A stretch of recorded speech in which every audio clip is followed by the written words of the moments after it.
Welcome to McPlum, simple solutions served daily. You start by confirming basics. Your iPhone must run iOS 13 or newer, and the Citroen head unit must list Apple CarPlay. Once done, use an Apple-certified Lightning cable and plug it to the vehicle USB port labeled for data. A charging-only port won't work. Make sure Siri is enabled in settings. CarPlay relies on it. Now unlock your phone and keep it awake while you connect, because the car and phone exchange permissions immediately. Once you plug in, your iPhone will show a CarPlay prompt. Tap Allow so the car can access navigation and audio. If you prefer wireless CarPlay, pair your phone over Bluetooth first, then accept the Wi-Fi handoff. Wireless needs both links. Make sure the Citroen infotainment input is set to CarPlay or iPhone.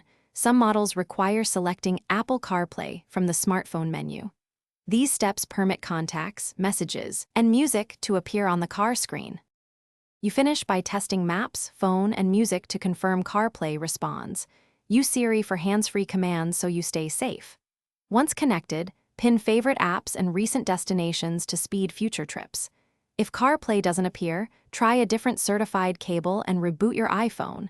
Make sure Bluetooth and Wi-Fi are on. As a single, effective troubleshooting tip, restart the Citroen infotainment system because many persistent connection glitches. Thanks for watching. Stay juicy and subscribe.